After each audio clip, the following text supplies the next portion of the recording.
طرف توجہ دینے کی ضرورت ہے۔ 4 گروہ کے سلسلے سے پیغمبر نے عجیب جملہ ارشاد فرمایا، 4 طرح کے لوگوں سے انسان ہے لیکن 4 طرح کے اعمال کا معاملہ ہے۔ پیغمبر اکرم امیر المومنین کو مخاطب کر کے ارشاد فرماتے ہیں، یا علی 4 قسم کے لوگ وہ ہیں کہ جن کے اوپر خدا بند عالم بہت جلد عذاب نازل کرتا ہے۔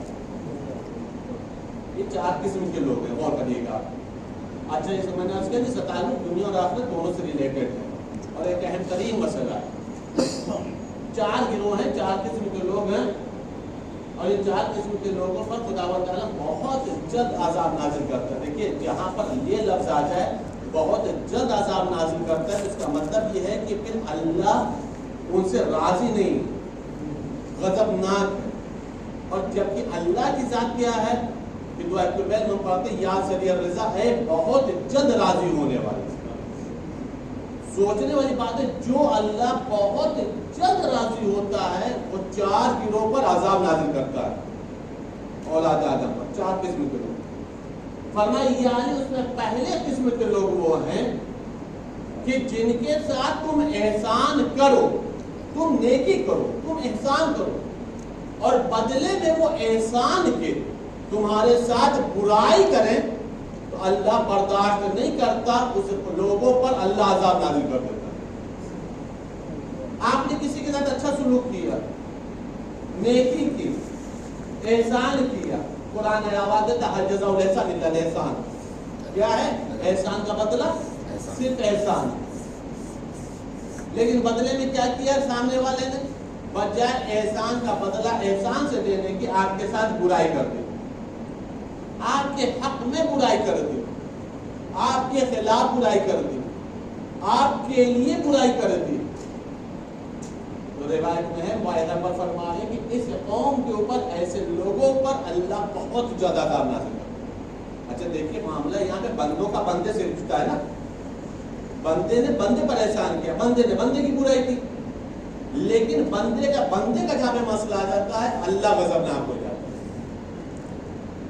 اللہ غضبناک ہو جاتا ہے۔ پہلا مسئلہ۔ دوسری چیز پیغمبر فرماتے ہیں دوسرے وہ لوگ کہ جن کا اوپر تم نے کوئی ظلم و ستم نہیں کیا، تم نے کوئی تشدد نہیں کیا، کوئی بربریت نہیں کی، کوئی ظلم نہیں کیا، لیکن سامنے والے نے تمہیں مظلوم سمجھ کر کے تمہارے اوپر ظلم کیا ہے، اللہ ایسے ظالم پر بہت زیادہ عذاب نازل کرتا ہے۔ اسرائیل امریکہ کی انشاءاللہ خیریت نہیں ہے، انشاءاللہ تعالیٰ جلد از جلد پیغمبر کی حدیث سے تو ہونا تو ہے نا۔ اب یہ ہے کہ اللہ کے یہاں جلدی کتنا ہوتی ہے، یہ اللہ کا معاملہ ہے نا، ہم سمجھ کہ فوراً ہو جائے یہ جلدی ہے، اللہ کے یہاں جلدی کب ہے یہ پتہ نہیں۔ اور ہمارا تو پہلا مسئلہ کیا ہے کہ جو احسان کا بدلہ برائی سے دے تو اللہ غضبناک ہوتا ہے۔ دوسرا کون سا گروہ کہ جہاں پہ تم نے کچھ نہیں کیا، نہ حق مارا، نہ ستایا، نہ اذیت دی، کچھ بھی نہیں کیا، بدلے میں تمہارے پر ظلم کیا جا رہا، تمہیں ستایا جا رہا، تو اللہ ایسے ظالم کے اوپر بہت جلد عذاب نازل کرتا ہے۔ تیسرا گروہ کہ جن کے اوپر اللہ بہت جلد عذاب، اچھا اس کا تعلق کردار سے ہے نا، اخلاقیات سے ہے، غور کرے گا۔ تیسرا گروہ کہ جن کے اوپر اللہ بہت جلد عذاب نازل کرتا ہے، پیغمبر فرمایا یا علی تم نے کسی کے ساتھ عہد و پیمان کیا، وعدہ کیا، پرومس کیا، سامنے والے نے تم سے بھی کچھ عہد و پیمان کیا، کوئی پرومس کیا، تم اپنے عہد و پیمان پر باقی رہے، سامنے والے نے اپنا عہد و پیمان توڑ دیا، اللہ ایسے لوگوں پر بہت جلد عذاب نازل کرتا ہے۔ وعدے کا وفا کرنا، کچھ بولو تو سمجھ کر کے بولو، کچھ وعدہ کرو تو سمجھ کر کے کرو۔ عہد و پیمان کے مسئلے میں پیغمبر فرماتے ہیں یعنی جہاں پر عہد و پیمان ٹوٹ جاتا ہے، جو عہد و پیمان توڑتا ہے خدا بند عالم اس کے اوپر بہت زیادہ عذاب نازل کرتا ہے۔ خدا بند عالم نے کئی مقامات پر اس انداز سے ارشاد فرمایا ہے، اسی کے اندر بھی قرآن کی آیت میں بھی کہ جہاں پر خدا بند عالم اس جملے کو استعمال کیا کہ میں وعدہ وفا کرنے والوں کو دوست رکھتا ہوں، محب رکھتا ہوں، عزیز رکھتا ہوں۔